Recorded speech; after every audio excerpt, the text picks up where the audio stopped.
Expansion. Expansion कैसे लगाएंगे लेकिन? Cos of one by n का एक्सपेंशन सोच रहे हो? उसको रिवर्स नहीं कर सकते। हम्म। उसको रिवर्स करना अलाउड है? रिवर्स करने का मतलब? मतलब एक्स, मतलब एक्स नीचे और अच्छा, यहाँ फैक्टोरियल। पे by the way I am sorry for that. यहाँ एन आएगा, क्या बोल रहे हो? एक्स नीचे और फैक्टोरियल पार्ट ऊपर है। एन है क्वेश्चन में ना? तो क्या कह रहे हो एन? मैं समझा नहीं।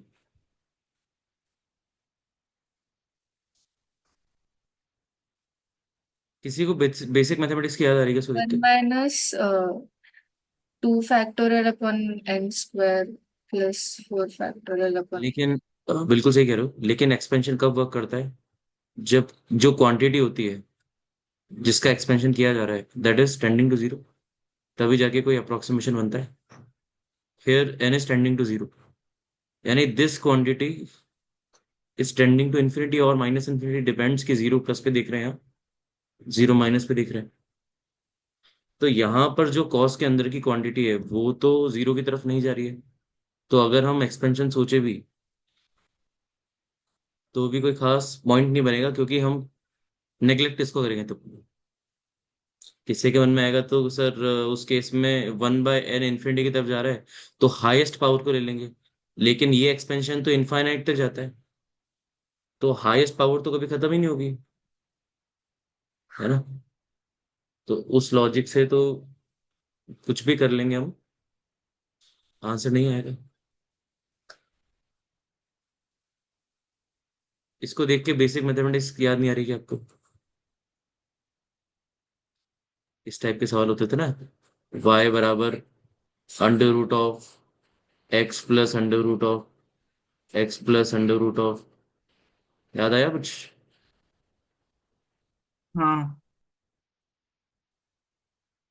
तो अगर मुझे कुछ तरीके से इस जो मैंने जो यहाँ पे हम करते थे वही तरीका अगर मैंने इधर यूज कर लिया, इसको सिंप्लीफाइड वर्जन में निकालने के लिए, मतलब इसकी वैल्यू निकालने के लिए ऐसा ही कुछ अगर मैंने रास्ता निकाल लिया, तो क्या पता आंसर बन जाए।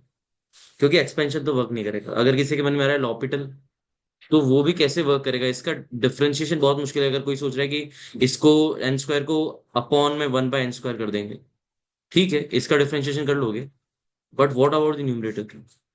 It will be very tedious to find the differentiation of the numerator. यानी कि लॉपिटल वाला रास्ता तो बंद है, एक्सपेंशन वाला रास्ता भी बंद है, और सिंप्लीफिकेशन कोई डायरेक्ट दिख नहीं रहा।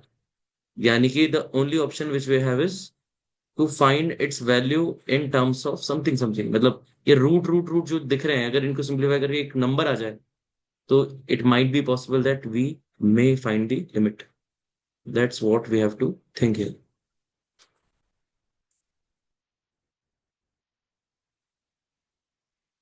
यस। तो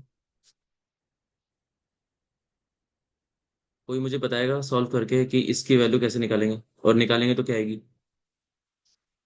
can we? No, we can't do that Aarush, क्योंकि लॉपिटल लगाने के लिए डिफरेंशिएशन करना पड़ेगा इसका। और ये डिफरेंशिएशन में इन्वॉल्व होगा कौन? ये बंदा। इसका डिफरेंशिएशन बहुत डिफिकल्ट जाएगा। तुम समझ रहे हो कितना चेन रूल लगाओगे यहाँ पर? रूट के अंदर रूट के अंदर रूट खत्म ही नहीं हो रहा। तो काफी टीडियस टास्क हो जाएगा ये तो, इसका डिफरेंशिएट करना, डिफरेंशिएशन करना। Therefore it is not a good choice कि हम लॉपिटल लगा लें, है ना? ठीक है, देन व्हाट? ओके, तो since we have less time, मैं थोड़ा सा हिंट दे रहा हूँ, then try this problem at your home. तो आप देखो, अगर मैंने इस पूरे टर्म को, मतलब एन स्क्वायर के साथ जो भी लिखा है, इस पूरे टर्म को अगर मैंने वाई बोल दिया, मतलब मैंने क्या कर दिया, वाई बराबर under root of one minus cos one by n, है ना? Under root of one minus cos one by n, है ना? ऐसे लिखते चले गए एंड सो ऑन। तो डोंट यू थिंक कि ये जो क्वांटिटी है, कौन सी वाली क्वांटिटी, ये वाली क्वांटिटी क्या ये भी y बन गई? क्योंकि सीरीज इन्फिनिटी तक हाँ। जा रही है। यानी कि इसमें इस टाइप से आपको सोचना पड़ेगा। तो जो भी इस टाइप के सवाल आते हैं ना, जिसमें रूट के अंदर रूट के अंदर रूट के अंदर रूट के अंदर रूट चलता चला जाता है अप टिल इन्फिनिटी, उसमें हम इस तरह की स्ट्रेटेजी फॉलो करते हैं, है ना। हाँ सर, उधर वैसे ही करते थे। बिल्कुल। तो यहाँ पे बेसिक मैथमेटिक्स का कॉन्सेप्ट लग गया। तो अभी घर जाके, मतलब घर पे तो हुई ऑलरेडी, तो क्लास के बाद you can try this problem. तो ये y बन जाएगा and you can think, you can try to find the value of y। If you find the value of y from here, तो इसकी वैल्यू मिल गई जो कि एंडलेस रूट्स में नहीं आएगा, तो फिर इजीली आप इसकी लिमिट निकाल पाओगे। You will be able to solve the question. ठीक है, तो ये घर जाके जरूर ट्राई करिए, मतलब क्लास के बाद जरूर ट्राई करेगा। और ये दूसरा प्रॉब्लम है, it's just this question is meant to make you revise trigonometry. तो सोचो बैठ के ट्रिग्नोमेट्री, कुछ ना कुछ तो हो ही जाएगा। तो ये दोनों आप जरूर ट्राई करिएगा। अब मैं आ जाता हूँ सैंडविच थ्योरम पे, है ना। आई फील इतने ही लोग आएंगे अभी, तो टाइम वेस्ट नहीं करते, है ना। अम्म,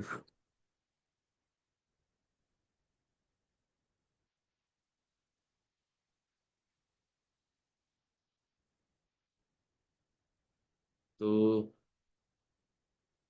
let me right sandwich theorem. तो पहले कुछ मैं लिख रहा हूँ, फिर इसका मीनिंग समझेंगे हम कि मीनिंग क्या है। तो let x belongs to alpha to beta and in x belonging to alpha to beta f x is between g x and h x. यानी कि अगर मुझे पता है कि कोई इंटरवल है अल्फा से बीटा, उसमें जो एक फंक्शन है एफ एक्स, वो दो, उसकी जो वैल्यू आएगी वो जी एक्स और एच एक्स की वैल्यूज के बीच में आएगी। मतलब ऐसा कुछ मान लो कि अगर मान लो जी एक्स का ग्राफ कुछ ऐसा जा रहा है, सपोज ये जी एक्स का ग्राफ जा रहा है, थोड़ा अच्छा से बनाता हूँ, है ना। एक मिनट।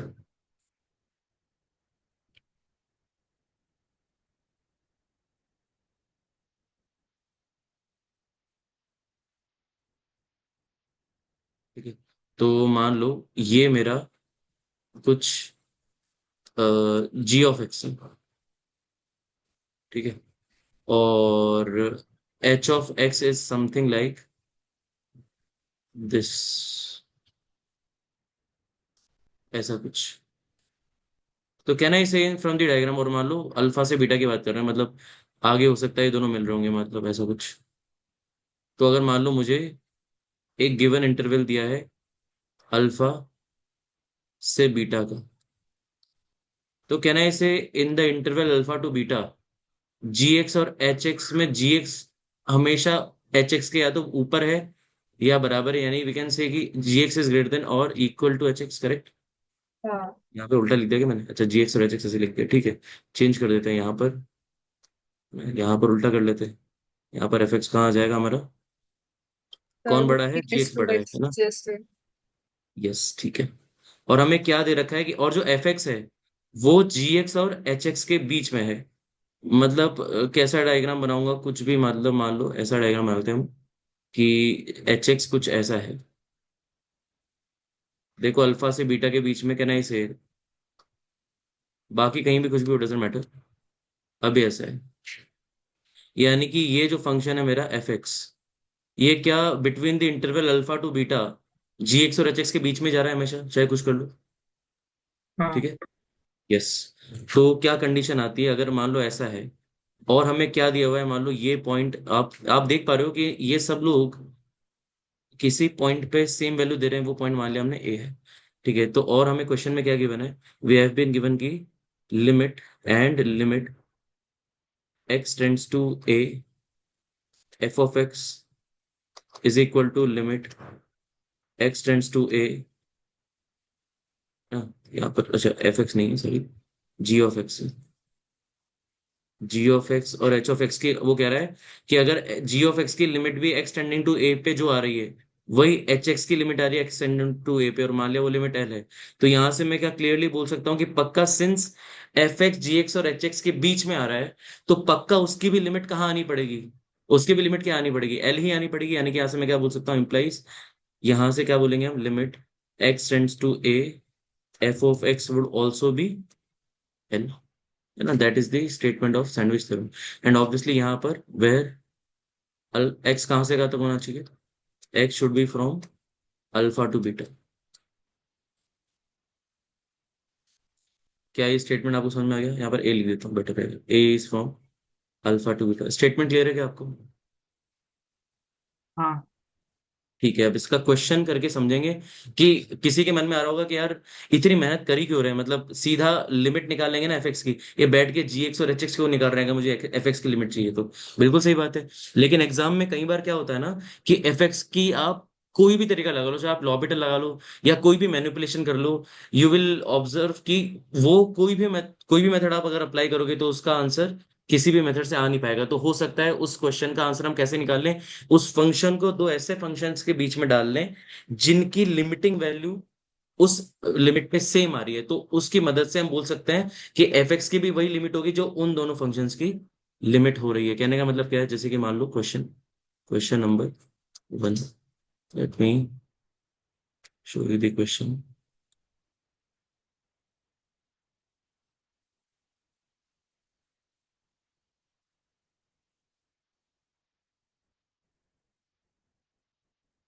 क्वेश्चन क्या है पहले, ये वाला सही है ठीक।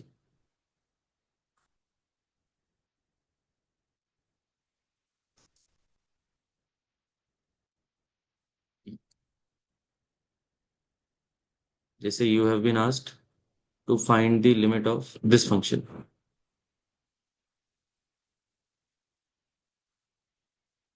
इस फंक्शन की लिमिट निकालने को बोला है आपको। तो अगर एग्जाम में सवाल आया तो आप बैठ के सोचोगे कि क्या कर सकते हैं। तो आप देखो, पहले देखेंगे कि इसकी लिमिट कहाँ जा रही है, ये है infinity n upon n square. तो यहाँ पर तो इसकी लिमिट क्या आ रही है, जीरो आ रही है, क्योंकि न्यूमरेटर की डिग्री छोटी है, करेक्ट, और हाँ, डिनोमिनेटर की डिग्री ज्यादा है। फिर ये भी जीरो दिख रहा है, ये भी जीरो दिख रहा है। तो किसी को लगेगा यार answer zero plus zero plus zero plus zero zero है, क्या है, सही है क्या बात? Is this correct?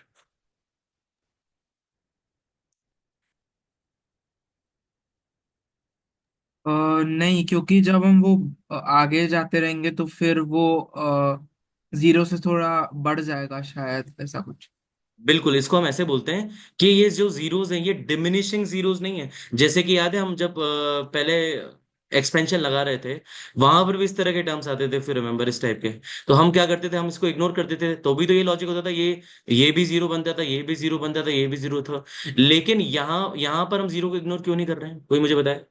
यहाँ पर तो याद है हम क्या बोलते थे, this would be approximately what H, but यहाँ पर ऐसा क्यों नहीं कर रहे?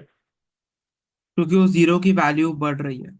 करेक्ट। तो यहाँ बिल्कुल, जब हम पहले एच के सामने बाकी लोगों को एलिमिनेट क्यों करते थे, क्योंकि ये डिमिनिशिंग जीरोस थे, मतलब जीरो सब थे, लेकिन जीरो की वैल्यू डोंट यू थिंक हद से ज्यादा कम होती जा रही थी, कम होती जा रही थी। दैट्स वाई एच के कंपेरिजन पे इनका कोई कंट्रीब्यूशन आ ही नहीं रहा था। लेकिन यहाँ पर ऐसा नहीं है, यहाँ पर डोंट यू थिंक पहले आया वैल्यू एन अपॉन, उल्टा चलते हैं, n upon n square plus n, बिल्कुल ये जीरो है, लेकिन इसके पहले वाला टर्म क्या आया होगा, n upon n square plus n minus one. Don't you think value थोड़ी सी जीरो की बढ़ गई होगी? फिर ऐसे और भी जीरोस थोड़े थोड़े थोड़े थोड़े करते करते बढ़ते हुए इतने सारे जीरो जब ऐड होंगे तो हो सकता है कोई फाइनाइट वैल्यू आ जाए उनका सम। मेरी बात समझ में आ गई क्या? यानी कि हम इस वजह से यहाँ पर ऐसा नहीं बोल सकते कि भैया इसकी तो लिमिट क्या हो जाएगी, जीरो हो जाएगी। इसमें किसी को डाउट है?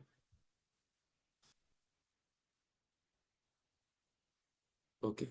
अच्छा, फिर तो ये तो क्लियर हो गया कि कुछ ना कुछ तो लिमिट आएगी, और ये कुछ ऐसा चल रहा है फंक्शन कि zero plus zero plus zero plus zero बहुत बार आ रहा है। Don't you think infinite times आ रहा है, ये सुन लो,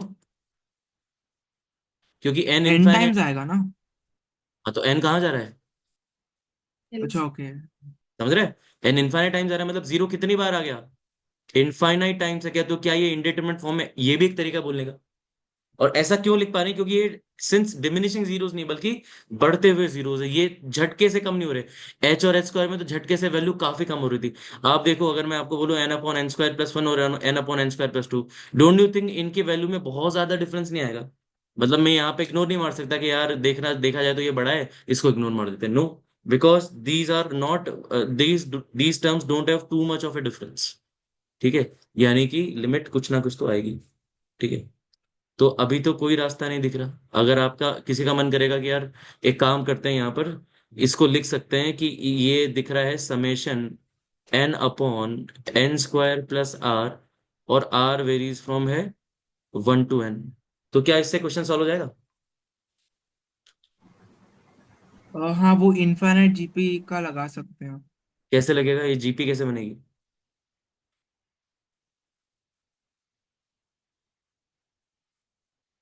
समझ रहे हो क्या जीपी क्या है?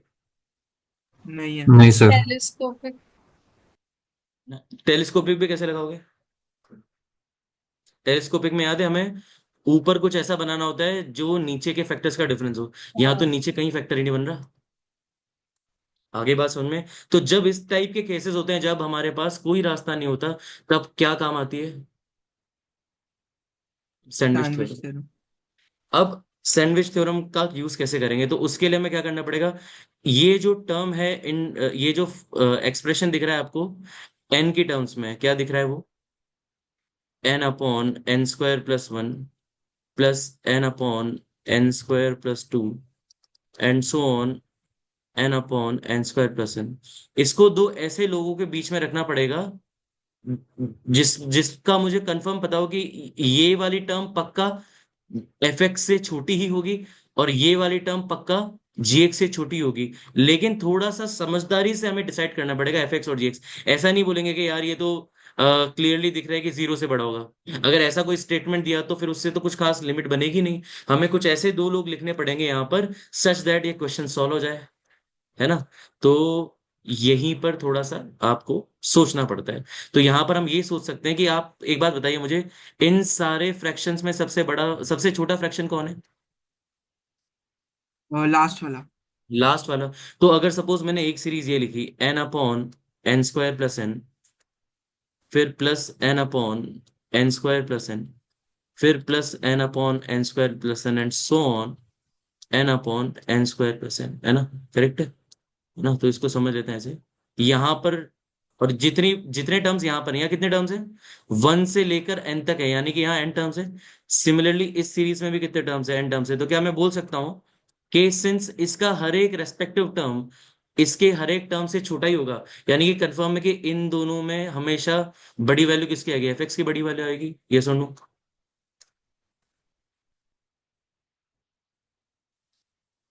क्या बात समझ में आएगी यहाँ तक?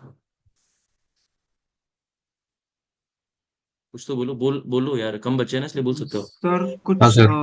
वापस बता सकते हो क्या मैं बोले? वापस बोल रहा हूँ, मैंने बोला कि भाई ओरिजिनल सीरीज क्या है? ये वाली n square plus one n square plus two n square plus three and so on. तो मैंने क्या किया, इसका सबसे छोटा फ्रैक्शन उठाया और उस फ्रैक्शन को कितनी बार लिख दिया? जितनी बार सीरीज के टर्म्स लिखे थे एन टाइम्स लिख दिया। तो क्या मैं क्लियरली बोल सकता हूँ कि ये वाली सीरीज का सम पक्का ये ओरिजिनल सीरीज से छोटा ही होगा, हाँ।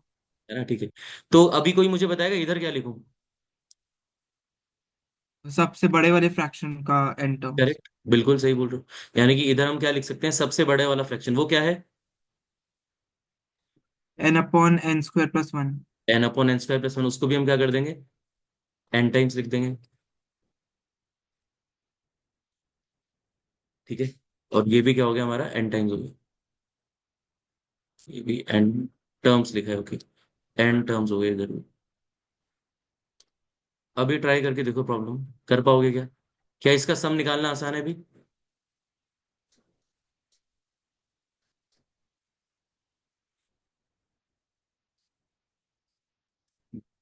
क्या आएगी इसके value?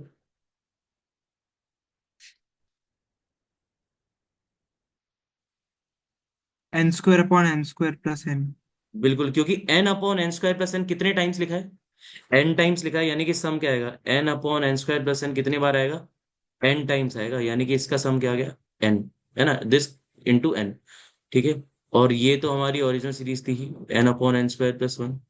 Plus n upon n square plus two and so on n upon n square plus one.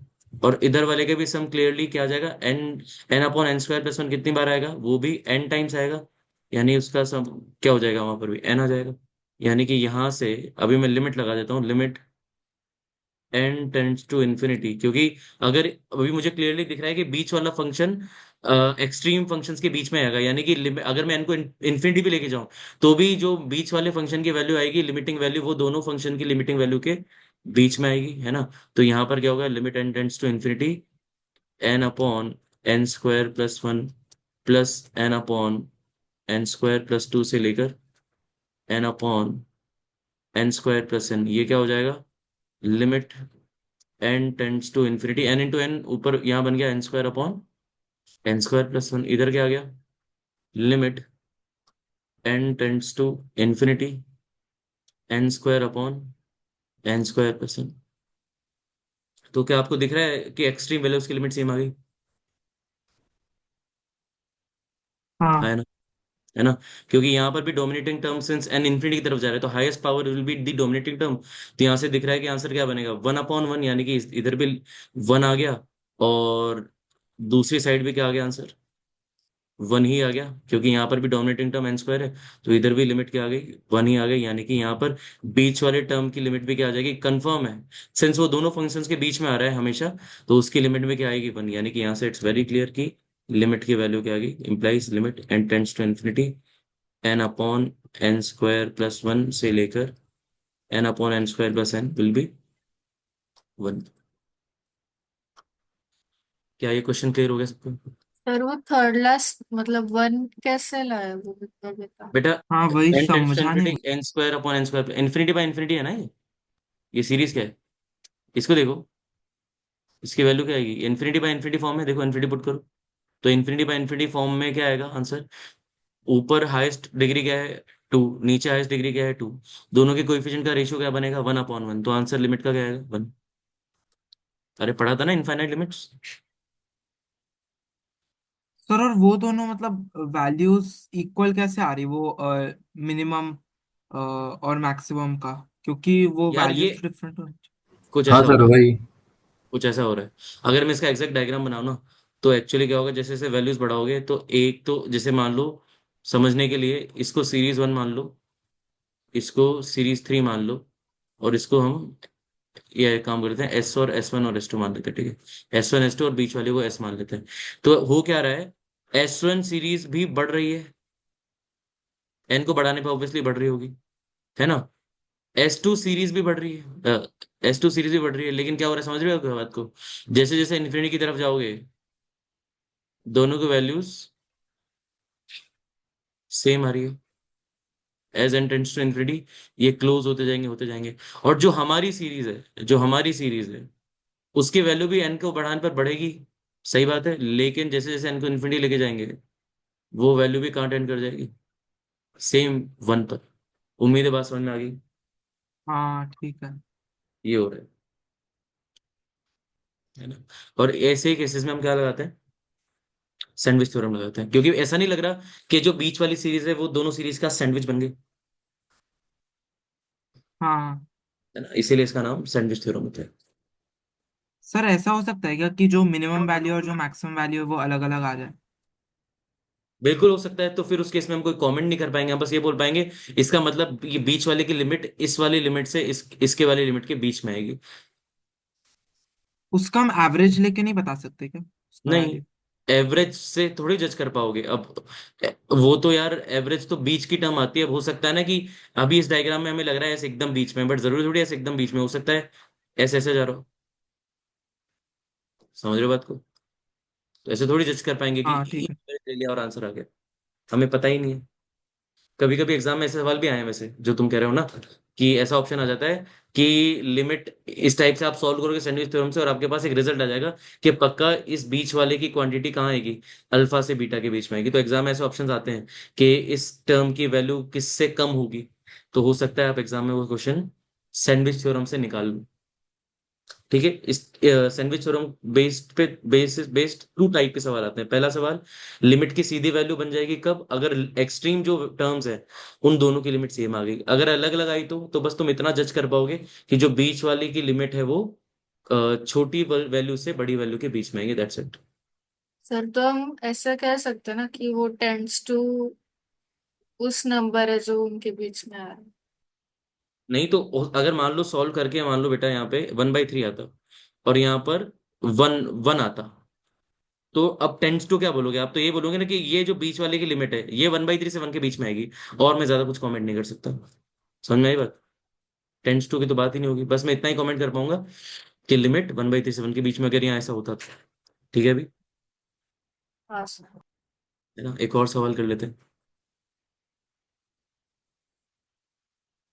तब तक आप इस सॉल्यूशन को एक और बार देख लो फटाफट से, है ना? तब तक अगला क्वेश्चन देखते हैं।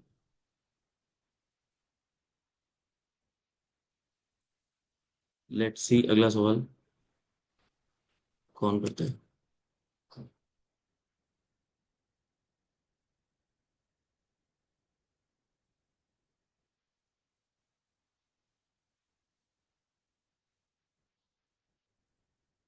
यस, एक मिनट। ठीक। हम्म, ट्राई करो।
सर ये 0 और 1 के बीच में लाई करेंगे।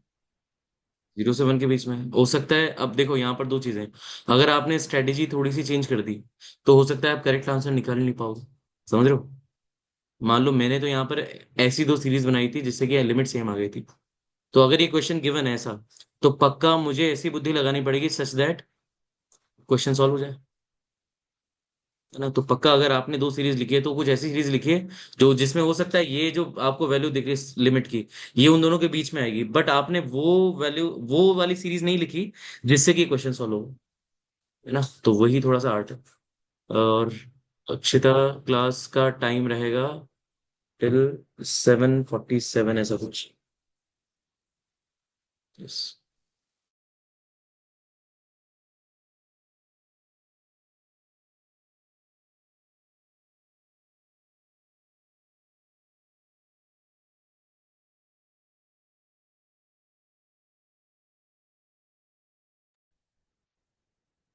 है ना? ओके। और किसी के पास कोई आइडिया है क्या? सर 1 मिनट और दीजिए ना। ओके।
ओके, एटलीस्ट सर इसका भी आपने। वैल्यू 1 होगा क्या? नहीं। अच्छा, ये तो ऑब्जर्व कर लिया ना कि न्यूमरेटर में स्क्वायर्स है। हाँ। हाँ सर। यानी कि अगर डिनोमिनेटर सेम रह गया सीरीज में, तो न्यूमरेटर तो सॉल्व हो जाएगा। 1 square plus 2 square plus 3 square से लेकर n स्क्वायर की वैल्यू क्या होती है? n n+1 2n+1/6। तो अगर मुझे सीरीज लिखनी है, ये वाली सीरीज दो लोगों के बीच में लिखनी है, तो एक बार ऐसा डिनोमिनेटर चूज करूंगा जिसकी वजह से सीरीज की वैल्यू थोड़ी छोटी आए, इस वाली सीरीज। एक बार डिनोमिनेटर की वैल्यू वो चूज करूंगा जिससे कि उस सीरीज की वैल्यू इस गिवन सीरीज से बढ़िया है। कुछ समझ में आ रहा है क्या? हाँ तो क्या करें?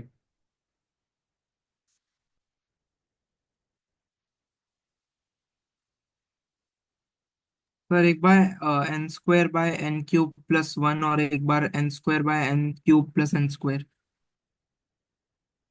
तो एक तो ये बार मुझे बार बार लिखना होता है, मैंने इसको ई मान लिया, ठीक है ना पहले तो, क्योंकि पिछले वाले क्वेश्चन में बहुत फालतू टाइम वेस्ट हुआ था बार बार लिखने में। तो ये जो ई है, कहना इसे, ये जो सीरीज है, इसमें अगर मैंने एक बार डिनोमिनेटर बनाया हर बार n³ + n², क्या बनाया? n³ + n²।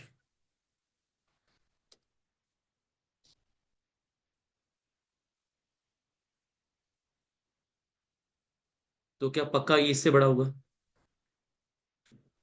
हाँ है ना?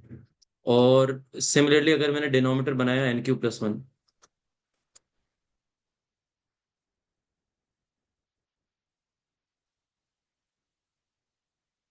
तो ई इससे पक्का छोटा होगा।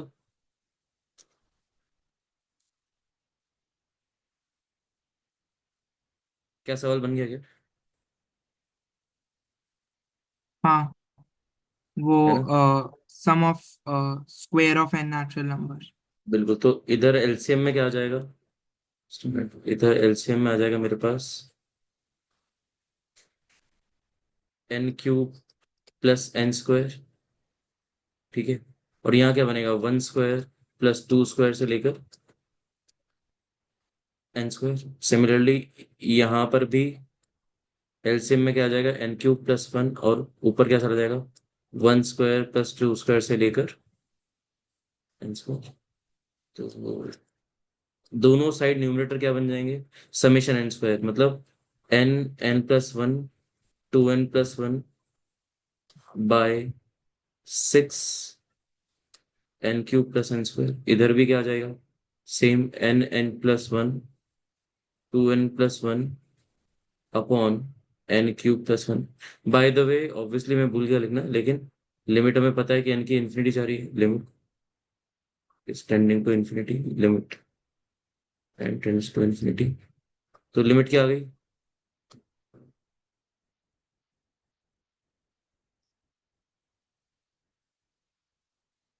क्या आ गई लिमिट की वैल्यू? 2/6, 1/3। 2/6। बिल्कुल। इधर से भी देखोगे तो n की हाईएस्ट पावर क्या बन रही है? n³। लेकिन कोएफिशिएंट क्या आएगा? सिंस यहाँ 2 लगा है तो 2n³। यहाँ पर कोएफिशिएंट क्या है? n³ का 1/3। 6। बिल्कुल। तो यहाँ से आ गई हमारी लिमिट 1/3। और सिमिलरली इधर भी 2 बाय, यहाँ कुछ गड़बड़ किया गया मैंने? नहीं, कुछ नहीं, यहाँ 6 लिखना भूल गया मैं, है ना? n n+1 2n+1/6 होते हैं ना? तो बिल्कुल यहाँ से भी क्या आ गया मेरे पास आंसर? 2/6, यानी कि सेम 1/3। तो ई की वैल्यू क्या आ गई? 1/3। एक तो ये पैटर्न होता है ना, जिसमें सिंपली हमें क्या करना होता है? एक बार डिनोमिनेटर को मिनिमाइज करना होता है और एक बार डिनोमिनेटर को मैक्सिमाइज करना होता है। और चीजें इस तरीके से शुरू हो जाती है क्योंकि न्यूमरेटर्स जो होते हैं उसमें कोई ऐसा पैटर्न बन जाता है जिसका सम हम निकाल सकते हैं। मतलब अगर इस क्वेश्चन में मैं यहाँ सपोज 1 2 3 4 ऐसा कर देता, 1 2 3 4, तब भी इजी था, तब भी सेम काम करते, है ना? तब लिमिट 0 आती बाय द वे, क्योंकि न्यूमरेटर की पावर कम बन जाती। 1 से लेकर n का सम क्या आता है? n n+1/2। NN। हाँ, तो उस केस में तो न्यूमरेटर की पावर 2 आती, इधर भी 2 आती और इधर भी 2 आती, तो उस केस में तो आंसर ओवरऑल क्या बन जाता है, दोनों साइड लिमिट जीरो आ जाती है, तो उस केस में आंसर जीरो आता है। ठीक है, लेकिन ऐसा है नहीं। बट आप समझ सकते हो उसमें क्या क्या वेरिएशंस पॉसिबल है। हमें क्या करना पड़ेगा लेकिन इस तरह के सवालों में, डिनोमिनेटर को मैक्सिमाइज और डिनोमिनेटर को मिनिमाइज, वैसे। तो एक तो ये पैटर्न होता है। Last question.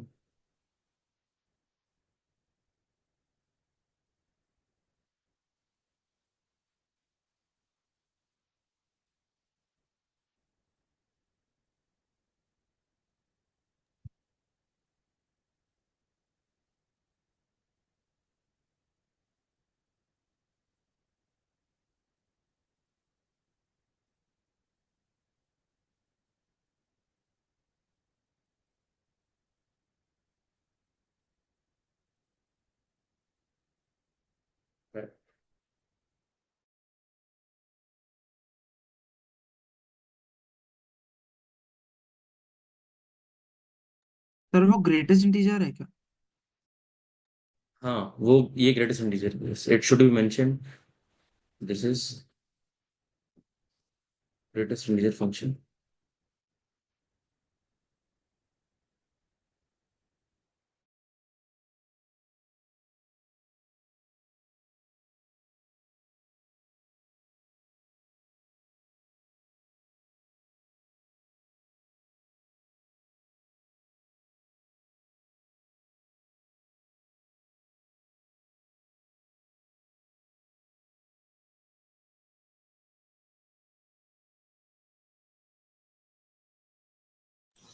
सर ये x से x-1 के बीच में होगा। उल्टा, ये x-1 से x के बीच में होगा, करेक्ट ना? तो सर ऐसा फिर उसको नीचे n² से मल्टीप्लाई करके और 1 मिनट करके देखते अगर ये बन जाए तेरे से, तो फिर इसी क्वेश्चन को थोड़ा सा चेंज कर लियो।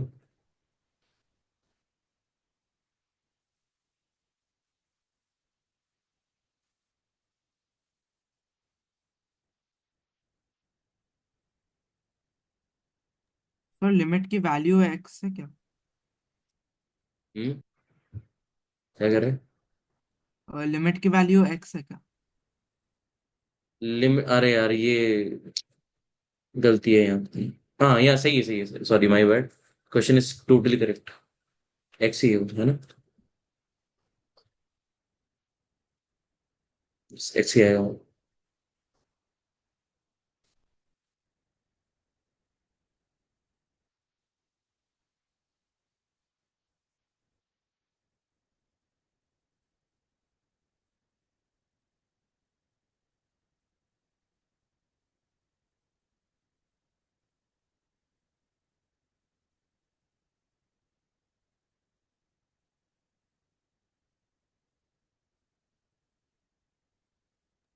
सर सेकंड का आंसर 1/3 एक्स है।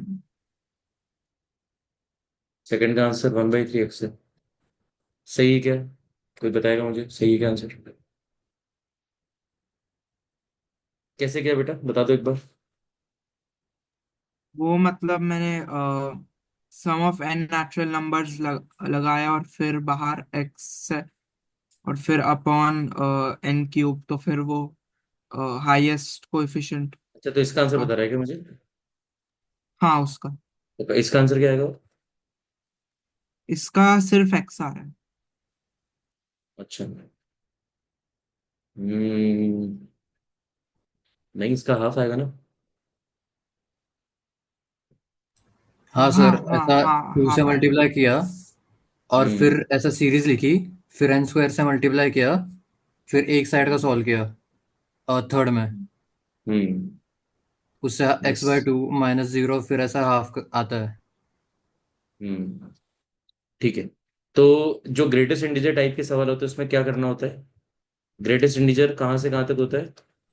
x एक्स -1 से माइनस वन से एक्स के बीच में। Actually greater than equal to यहाँ नहीं लगता है, यहाँ पर तो बस ग्रेटर देन लगता है, यहाँ पर इक्वल टू लगता है ना, क्योंकि ग्रेटेस्ट इंटीजर ऑफ एक्स कभी x-1 नहीं हो सकता, ये तो हमने डिस्कस किया था। ठीक है, तो एक्चुअली लिखना तो ऐसे चाहिए, बट ठीक है। तो फिर क्या आएगा?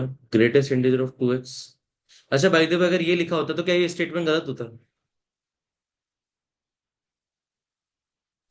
बट सर फिर ऐसे कैसे? Half is less than greater, मतलब हाफ हाफ से भी बड़ा है और हाफ हाफ से छोटा भी है, ऐसे कैसा मतलब? अच्छा एक बात बताओ, अगर मान लो मैंने आपको दिया x greater than 3, ठीक है, तो क्या मैं यहाँ से बोल सकता हूँ x greater than 2? हाँ सर। क्या मैं यहाँ से ये भी बोल सकता हूँ?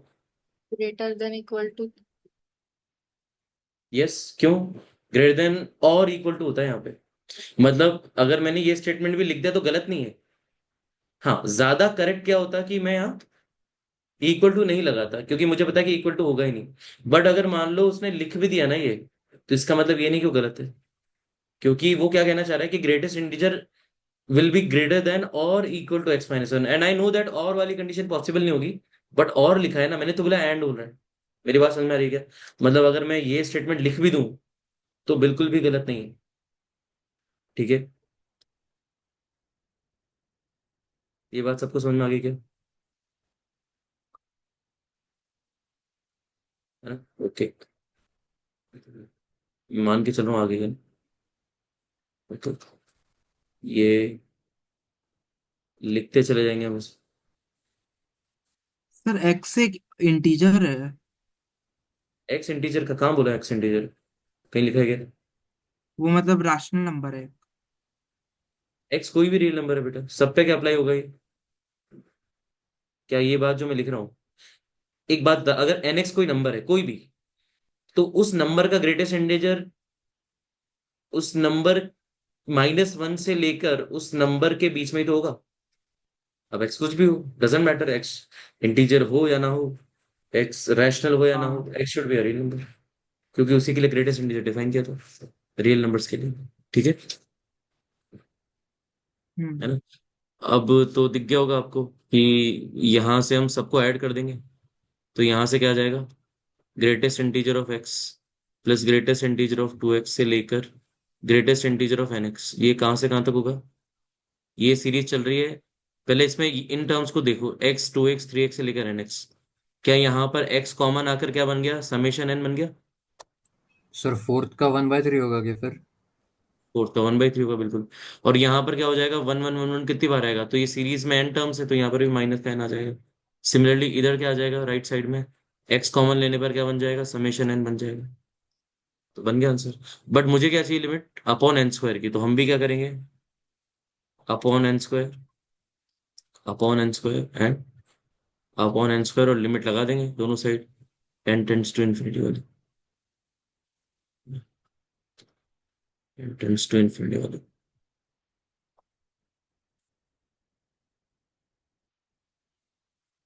लिमिट।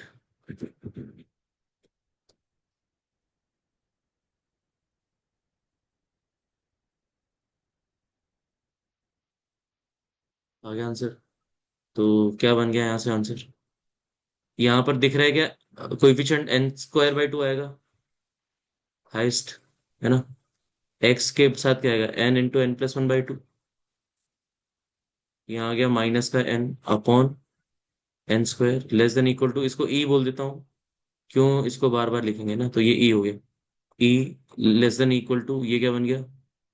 लिमिट, लिमिट भी चल रही है साथ में, limit n tends to infinity, limit n tends to infinity, यहाँ आ गया x × n n+1/2, और यहाँ आ गया अपॉन का n²। तो दिख गया आपको? हाईएस्ट पावर क्या है? n², उसका कोएफिशिएंट क्या है? x/2। यहाँ से x है और यहाँ से 2 है, यानी कि, और नीचे भी डिनोमिनेटर में n² है, तो इसकी लिमिट क्या आ गई? इधर से भी x/2 आ गई, एंड इधर से भी क्या आ गई? x/2 आ गई।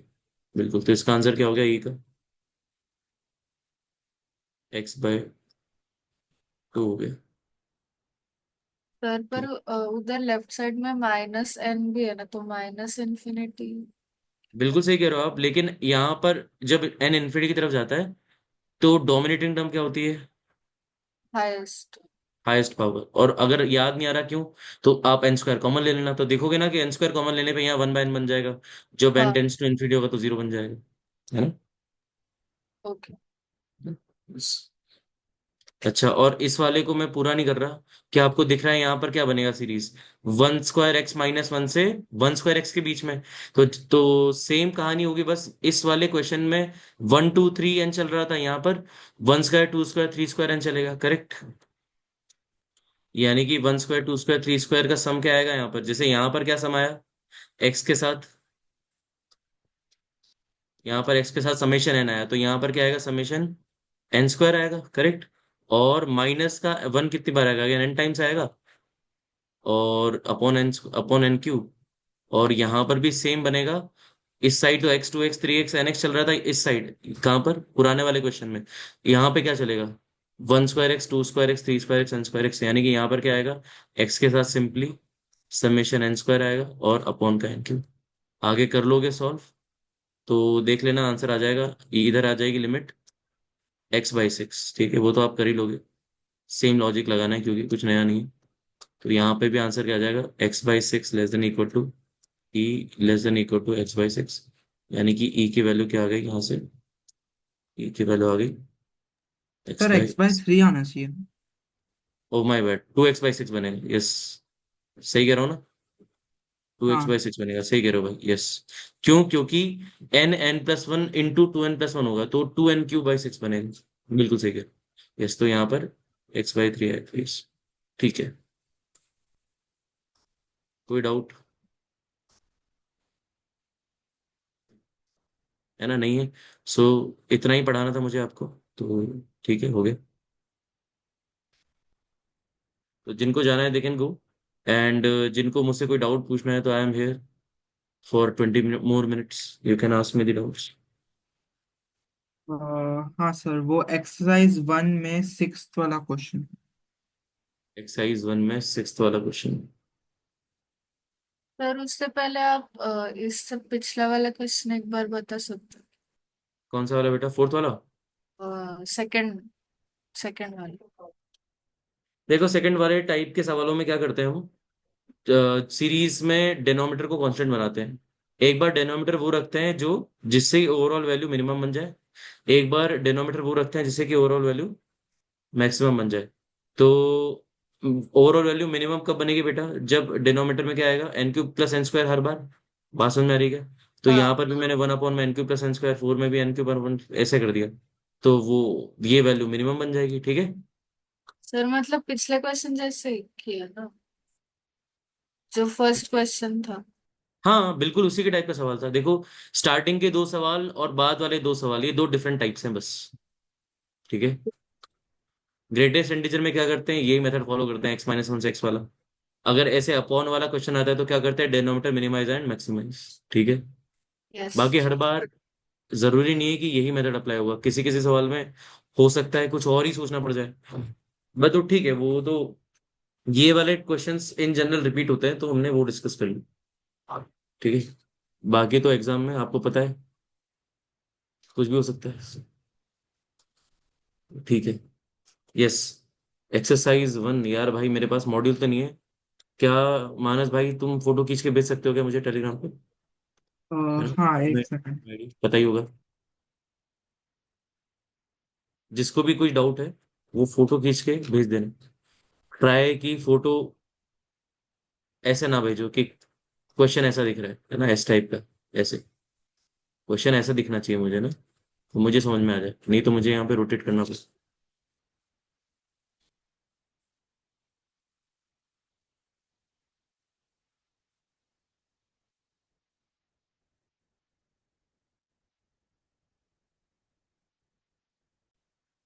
अबे यार, ओके हाँ। तो हम यहाँ पर ए माइनस बी बन जाएगा, ठीक है। वो वन अपॉन में क्या आएगा वो बाद में लिख लेंगे, चलेगा ना, है ना। अच्छा, यहाँ पर भी ए माइनस बी बनेगा, मतलब सॉल्व होके ये आ जाएगा। अब ऊपर root a plus root b से मल्टीप्लाई किया था, तो नीचे डिवाइड में भी root a plus root b आएगा, वो लिख देते हैं। क्या आएगा नीचे? Root of x square plus a square plus root of x square plus b square. Similarly numerator में क्या आएगा, root of x square plus c square plus root of x square plus d square. ठीक है, अभी ये तो cut हो गए, है ना। तो वो यहां से क्या बन गया, limit x tends to infinity a square minus b square upon c square minus d square. क्या न्यूमरेटर में दिख रहा है कि इफेक्टिव पावर एक्स बन रही है, मतलब रूट ऑफ एक्स स्क्वायर यानी कि एक्स बन रही है, यस और नो। हाँ। तो और तो एक कोएफिशिएंट एक्स का यहां से वन बनेगा, एक यहां से वन बनेगा, समझ में आ रहा है क्या। हाँ सर, समझ गया। और नीचे भी टू ही आएगा, हम्म। है ना। नहीं तो एक्स एक्स स्क्वायर कॉमन ले लो तो भी दिख जाएगा, one plus c square by x square से यहाँ पर वन बचेगा, यहाँ पर one plus d square by x square से वन बचेगा, तो टू आ जाएगा, आंसर आ गया ए स्क्वायर, है ना। ठीक है ना अभी, ये क्यों नहीं बना आपसे, क्या गलती तो की थी। रैशनलाइज करके नहीं है।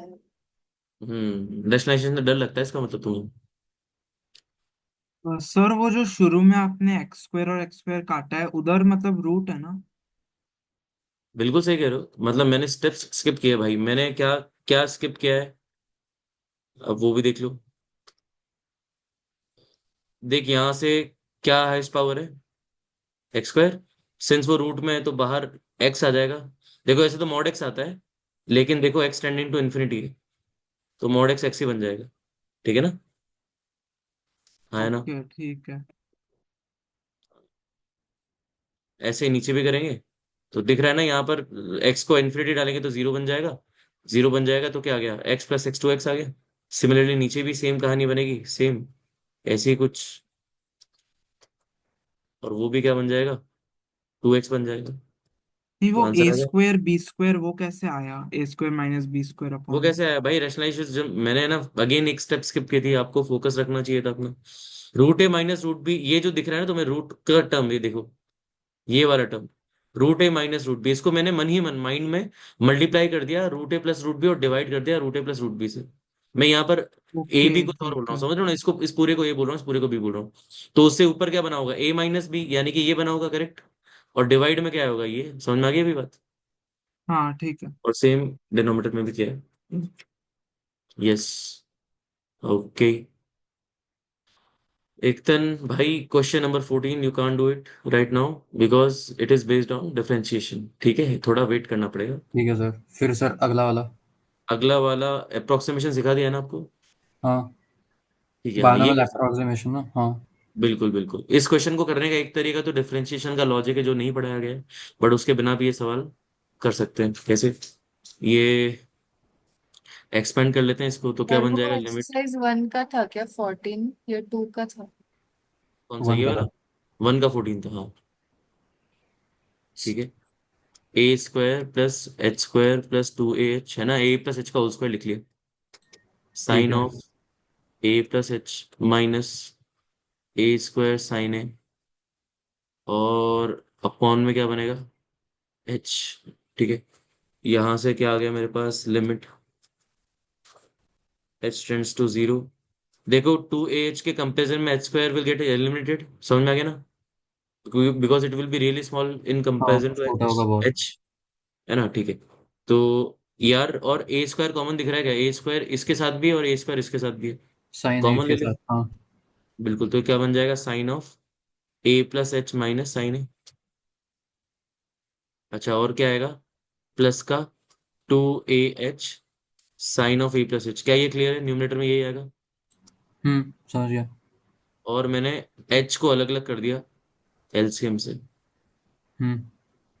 क्यों किया, क्योंकि मुझे पता है यहाँ ऊपर एच आ रहा था, तो मुझे पता था कि इसको तो इंडिपेंडेंटली सॉल्व कर ही सकता हूँ मैं, ये तो एक फाइनाइट वैल्यू आ जाएगी, जब एच टेंड्स टू जीरो जाएगा तो क्या ये क्लियरली टू ए साइन ए आ जाएगा हम्म। ना। तो ये वाला पार्ट तो सॉल्व हो गया मेरा, अब बस ये सॉल्व करना है, तो यहाँ पर इधर sign c minus sine D लगा सकते हैं हम, है ना। इसको थोड़ा सा और अच्छा दिखाता हूँ, लिमिट को अलग अलग कर दिया, लिमिट को अलग अलग क्यों कर पाए, क्योंकि मुझे पता है जिसको मैं अलग कर रहा हूँ लिमिट दोनों। से वो एक फाइनाइट एलिमेंट है ना, इसलिए कर पा रहे हैं। हम्म। यस, इसके बाद limit h tends to zero, a square sine c minus sine d क्या होता है, two cos c plus d by two. मतलब इन दोनों का ऐड करो कितना आएगा, two a plus h by two, into sine में क्या आएगा, डिफरेंस, डिफरेंस क्या बन रहा है, h by two c minus d by two. और क्या आ गया यहाँ पे, अपॉन का एच, और प्लस ये तो इसकी तो लिमिट आ गई कितनी, इसकी लिमिट क्या आ गई, टू ए साइन है, क्योंकि when h tends to zero this will tend to two a sine है, ठीक है। ओके, अब क्या दिख रहा है क्या, आगे क्या करेंगे या मैं करूँ, नहीं सर ये। अभी देखा, हाँ, 1/2। इसकी लिमिट हाफ हो जाएगी, है ना। हाँ। और देख ये तो फाइनाइट ही है, इसमें एच को जीरो डालेगा तो कॉस से बन रहा हम्म। है। तो हो गया, ये तो ए स्क्वायर ही रहेगा, ये क्या बन जाएगा, two cos two a plus two a by two बनेगा, यानी टू कॉस ए बनेगा। और ये क्या बनेगा, हाफ। आ गया answer, a square cos a, और इधर क्या है, two a sine a. A square cos a plus 2 sin, ठीक है। ओके तो सर। आ गया आंसर, है ना। हम्म। ठीक, और कोई doubt,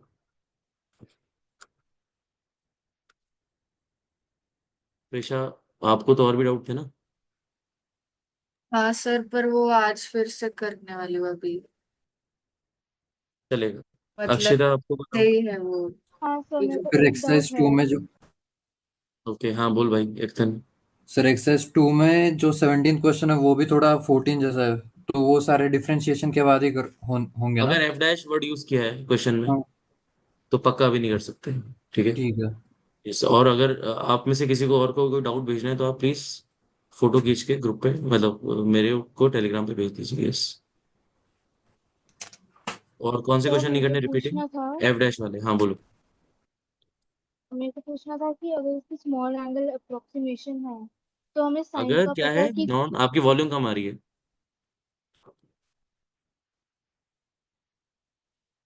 yes you can speak. अगर क्या आ रही है, हाँ सर, अब आ रही है आवाज। कम आ रही है बट ठीक है, तुम बोलो। मैं बोल रही थी अगर इसकी स्मॉल एंगल अप्रोक्सीमेशन है तो हमें साइन स्मॉल का एंगल पता है। अप्रोक्सीमेशन। साइन हम्म। का थीटा होता है, टैन का भी थीटा होता है। नहीं, तो थीटा वैसे ही। थीटा नहीं होता, देखो देखो देखो, ये भी एक मिसकंसेप्शन होता है ना। वो डिपेंड्स कि साथ में क्या लिखा है, अब जैसे कि मान लो, ऐसा थोड़ी बोल सकते कि sine theta when limit theta tends to zero तो थीटा ही होता है, ये रॉन्ग है। पता है क्यों रॉन्ग है, अप्रोक्स अप्रोक्स अप्रोक्स है ना, हाँ तो लिमिट है, मतलब ये हाँ। लिमिट है, ये लिमिट तो बेटा जीरो ही है, पहली बात तो इसकी समझ रहे हो, लिमिट जीरो है ना, ये पहली बात होगी, लिमिट तो जीरो ही आएगी ना, जीरो की तरफ जाएंगे तो, ठीक है। लेकिन अगर मान लो दो चीजों को कंपेयर करना है, जैसे कि मान लो मैंने लिख दिया यहाँ पे sign theta minus tan theta upon theta cube, अभी देखो, अभी आप ये नहीं बोल सकते कि ये तो अप्रोक्सीमेटली थीटा होता है सर, और टेन थीटा भी थीटा होता है, तो theta minus theta upon theta cube answer zero हो गया, दैट इज रॉन्ग। जब भी हम साइन थीटा को थीटा अप्रोक्सीमेट करते हैं, वो कब करते हैं, जब जिस बंदे से हम कंपेयर कर रहे हैं साइन थीटा को, वो अप्रोक्सीमेटली कहाँ जा रहा है, थीटा की तरफ जा रहा है, तब हम कंपेयर करते हैं। लेकिन अगर यहाँ पर sign theta minus tan theta लिखा है तो अभी क्या है, पहले हमें देखना पड़ेगा साइन थीटा का एक्चुअल एक्सपेंशन क्या होता है। इसका एक्चुअल एक्सपेंशन होता है theta plus, sorry theta minus, है ना, theta minus theta cube by three factorial and so on. देखो मैं यहाँ रुक गया, क्यों, क्योंकि डिनोमिनेटर में क्या था, थीटा क्यूब। समझ रही हो क्या कहना चाह रहा हूँ, तो हम, वो प्रॉब्लम पे डिपेंड करेगा हमें अप्रोक्सीमेटली साइन थीटा को क्या लेना है, ठीक है। Similarly theta plus theta cube by three plus two by fifteen की पावर एक्स की पावर फाइव भी होता है, बट वो नहीं लिखेंगे। और यहाँ क्या आ गया, थीटा क्यूब। तो अभी अगर मैं सॉल्व करूंगा तो अभी ये थोड़ी, अभी थीटा मान के थोड़ी सॉल्व किया, अभी मैंने क्या मान के सॉल्व किया बेटा, theta minus theta cube by three factorial मान के सॉल्व किया। क्यों, क्वेश्चन की रिक्वायरमेंट ही ऐसी थी कि यहाँ पर मैं जो दो क्वांटिटीज को माइनस कर रहा था वो दोनों ही थीटा की तरफ जा रही थी, तो फिर मुझे इसको और ज्यादा अप्रोक्सीमेट करना पड़ेगा, ठीक है। लेकिन अगर प्रॉब्लम सिंपली इतना होता ना, limit theta tends to zero sine theta upon theta cube, अभी आप बिल्कुल theta minus theta cube by 3 factorial वाली सीरीज में, सिंस थीटा डोमिनेट करेगा हायर हायर पावर्स को, तो सिंपली तब आप थीटा बाई थीटा क्यूब लिख सकते हो, यानी कि उस केस में आंसर 1/थीटा square, theta tending to zero, तो आंसर नॉट डिफाइंड या इन्फिनिटी बोल सकते हो। आप बात समझ में आ रही है क्या? क्यों? क्योंकि यहाँ पर थीटा कैंसिल नहीं हो रहा, ऊपर में थीटा कैंसिल हो रहा है, इसलिए मुझे बाकी टर्म्स की भी हेल्प लेनी पड़ेगी। तो क्या ये पर बात फिर क्लियर हो ऐसे गई? पता पता कैसे चलेगा कि कौन से क्वेश्चन में ऐसे use. Depends on the problem. अगर मान लो थीटा कट ही नहीं हो रहा, मतलब अगर आप जब चीजों को सिंप्लीफाई कर रहे हो, ठीक है, जब आप चीजों को सिंप्लीफाई कर रहे हो न्यूमरेटर में, तो हाईएस्ट पावर अगर थीटा की पावर 1 बच गई, तब तो थीटा की जो भी हायर पावर्स है वो अवॉइड हो जाएगी। बात समझ में आ रही है? लेकिन अगर मान लो आपने चीजों को सिंप्लीफाई किया और देखा कि थीटा से थीटा कट हो रहा है, तब आप क्या करोगे, नेक्स्ट हायर पावर पे जाओगे और उसको उसके हिसाब से आंसर निकालोगे। सर फिर जैसे ऐसे कि तो टैन का भी हाँ थीटा हाँ, नहीं होता होगा, टेन कैसे से थीटा होता है? अप्रोक्सीमेटली थीटा होता है when theta tends to zero, इसमें गलत कुछ नहीं है। बट इसमें गलतियां क्या हो सकती है कि लोग लोग अगर आप सीधा साइन थीटा को थीटा मान लो, दैट इज रॉन्ग, है ना। तो साइन थीटा साइन को होता हम क्या लोग है? थीटा माइनस थीटा क्यूब हाँ बाय हाँ, तो साइन थ्री थीटा करते होता हैं। तो ये है, ठीक है। साइन थीटा को लेकिन थीटा मानना गलत नहीं है, गलत नहीं है। लेकिन साइन थीटा को क्या मानना, फिर हमें ये बोलना चाहिए कि साइन थीटा की अप्रोक्सीमेट वैल्यू थीटा होती है। क्यों? क्योंकि थीटा के आगे जो भी टर्म्स है एक्सपेंशन में, वो क्या है, हायर पावर्स की है, और since theta tending to zero, तो हायर पावर्स को इग्नोर कर सकते हैं in comparison to theta, therefore sine theta की अप्रोक्सीमेट वैल्यू थीटा आती है। लेकिन अगर मान लो क्वेश्चन कुछ इस तरीके से सेट हो जाए, जिससे कि जिसको तुम थीटा बोल रहे हो इधर भी अप्रोक्सीमेटली थीटा चल रहा है, इधर भी अप्रोक्सीमेटली थीटा चल रहा है, तो क्या यहाँ से कोई तुम कुछ कमेंट कर सकते हो कि एग्जैक्टली वैल्यू थीटा की टर्म्स में क्या आ रही होगी? नहीं कर पाओगे अगर आपने सिंपली थीटा थीटा लगाया, तो यानी कि उसका मतलब फिर आपको एक्सपेंशन के और भी टर्म्स लिखने पड़ेंगे। तो समराइजिंग एग्जाम में फिर क्या करना पड़ेगा? तो एग्जाम में प्रॉब्लम पे डिपेंड करेगा आपका काम क्या रहेगा। आप एक कम से कम, जैसे कि मान लो, अगर मान लो यहाँ पर मैंने लिख दिया sine square theta minus ten square theta upon, थोड़ा डिफिकल्ट हो जाएगा, चलो कोई नहीं, नहीं होगा, नहीं होगा डिफिकल्ट, ठीक। अभी ये सवाल है, तो इसको पहले सिंप्लीफाई कर लिया, ये क्या बन गया, limit theta tends to zero, limit theta tends to zero, ये बन गया sine theta minus tan theta into sine theta plus tan theta upon theta की। तो अब आप क्या करोगे, देखो इन जनरल साइन थीटा को कम से कम आपको पता है ना, अगर साइन थीटा और टेन थीटा को थीटा थीटा लिखा तो कैंसिल हो जाएगा, यानी कि हाँ। What should be better way कि हम थोड़े ज्यादा टर्म्स लिख ले एक्सपेंशन में, फिर देख ले उन टर्म्स में कि ओवरऑल सब्ट्रैक्ट होने के बाद कौन सी मिनिमम पावर थीटा की बन रही है, वही अप्रोक्सीमेटली मान लेंगे। क्लियर है? हम्म। पक्का ना? हाँ, पर ऐसे क्वेश्चंस पूछे जाएंगे क्या? हाँ हाँ, बिल्कुल आते ही सवाल, जैसे कि इस टाइप का सवाल तो आया हुआ है शायद, limit theta tends to zero theta plus 2 × 1 minus cos theta, है ना। सर मेरे और को ये डाउट इसलिए आया क्योंकि जब LH लगाने के बाद जो आता है ना, जिसके साइन का डेरिवेट करके कॉस आता हाँ, है, तो उसमें अगर बिल्कुल। जैसे ये लगाना पड़ा, ये स्मॉल एंगल किसमें? वाला। ऊपर वाले में? किसमें लगाओगे लॉपिटल? नहीं नहीं, इसमें नहीं, मतलब एक्सरसाइज वगैरह जब मैं कर रही थी तब। हम्म। तो अगर जैसे LH लगा के फिर उसमें साइन का जब कॉस में हो जाता है, फिर उसमें अगर हम लोग स्मॉल एंगल लगाएंगे तो हम्म। उससे भी आंसर आ रहा है, इसलिए हाँ पूछ बिल्कुल रही आएगा, थी। देखो लॉपिटल जस्ट हेल्प्स यू, है ना। अगर आपको लग रहा है किसी भी स्टेप में कि मैनिपुलेशन करके आंसर आ जाएगा, तो कर लो, कोई दिक्कत नहीं है। अगर हमने इवन क्लास में किया भी तो था याद है, लॉपिटल लगाया फिर देख लिया कि यार यार ये तो साइन एक्स बाय एक्स बन रहा है, इसकी वैल्यू बना गई, किया था ना। मैं उस क्लास में आई नहीं थी आपसे। अच्छा आप नहीं आए थे, है ना, तो आज जो क्लास हुई थी उसमें हमने ऐसे ही किया था। मतलब जरूरी नहीं कि लॉपिटल को एंड तक ही, मतलब हम बोलते जरूर है कि लॉपिटल जो है वो कब तक लगा सकते हैं हम ये नहीं बोलते लगाना होता है, हम क्या बोलते हैं कि लिमिट तब एक्सटेंड्स तक टू, लगाते रख सकते हैं जब तक 0/0 हाँ, फॉर्म और इंफिनिटी बाय हट ना इंफिनिटी जाए, फॉर्म। बिल्कुल इनडिटर्मिनेसी हट ना हाँ। जाए। हम तब तक हाँ लगा सकते हैं, बट ऐसा नहीं कि लगाना जरूरी है हमें तब तक जब तक इंडिटरमिनेसी हटे ना। आप चाहो तो किसी भी स्टेप में मैनिपुलेशन भी लगा सकते हो, जो भी, और कोई सा भी मैनिपुलेशन लगा सकते हो जो आपकी चॉइस है। फैक्टराइजेशन लगा सकते हो, है ना, स्टैंडर्ड लिमिट लगा सकते हो, एक्सपेंशन लगा सकते हो, सब लगा सकते हो, कोई दिक्कत नहीं आती। ठीक है ना। हाँ सर तो मतलब आप एक बार लिख के दे सकते हो क्या कि साइन के लिए क्या होगा, टैन के लिए कॉस सेक कोसेक क्या कॉट। एक्सपेंशन? हाँ ये स्मॉल एंगल। एक्सपेंशन तो मॉड्यूल में है ही ऑलरेडी। मैं आपको ये बता देता हूँ कि कौन कौन से एक्सपेंशन याद करने होते हैं, वो तो आप देख लोगे। लिखने में तो कुछ नहीं जा रहा मेरा, बट फिर आप भी तो अच्छा एफर्ट करो, है ना, वो तो मॉड्यूल में पढ़ा है। मैं आपको ये बताता हूँ कि कौन कौन से एक्सपेंशन याद रखना एकदम जरूरी है। साइन, कॉस, टेन, ठीक है। और इसके बाद हमारा आ जाता है l n of 1 plus x, है ना। फिर ई की पावर एक्स, है ना। और फिर आ जाता है 1 प्लस एक्स की पावर एन, है ना। तो ये 6 एक्सपेंशन तो बेटा नहीं याद नहीं, होने ही ये चाहिए। तो पता है, ये पता। हाँ तो क्या बताना है मुझे? डेरिवेशन ही कह रहे हो ना आप कि डेरिवेशन याद होना। अच्छा, डेरिवेशन नहीं, मैंने कब बोला डेरिवेशन याद होना चाहिए? एक्सपेंशन क्या है? एक्सपेंशन बोला मैंने कि एक्सपेंशन याद होना चाहिए, हाँ। इन सबको एक्सपेंशन याद नहीं है क्या आपको? मैं समझ नहीं नहीं पा मैं रहा आपकी बात कर प्रॉब्लम।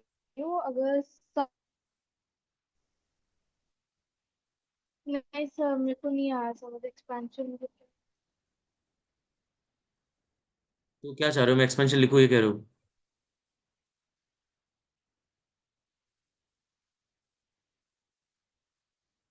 थोड़ा समझाओ, मैं समझ नहीं पा रहा आपको, है सर एक मिनट मैं मॉड्यूल में ढूंढ लेती हूँ कहाँ ना। वो आप कर लेना। बट एक्सपेंशन अगर याद करना है तो बेटा यही है, वो मतलब लिख लो बैठ के, ओके। यहाँ एक्स लिखा है बाय द वे आपके मॉड्यूल में। मैंने भी एक्स से ही पढ़ा है, बट अभी मूड कर रहा है कॉस थीटा लिखने का, तो इसलिए ऐसे लिख रहा हूँ। है। हाँ टेन थीटा होता है theta plus theta cube by 3 +2/15 theta की power 5 and so on. 3 terms तक ही याद होना चाहिए, इसमें कोई पैटर्न नहीं बनता। अगर आपको लगा है कोई पैटर्न बनेगा तो नहीं बनता। फिर तो l n of 1 plus x, x - x² / 2 + x³ यही है। ये तो आप ही देख लोगे ना। और कुछ है क्या इसके अलावा आपको डाउट? नहीं नहीं अच्छा समझ आ गया मेरे चलो ठीक। ओके, और किसी को भी डाउट? सारे चले गए। अच्छा, सारे चले गए। चलो ठीक है फिर, है ना। Thank you. Thank you so much. Okay.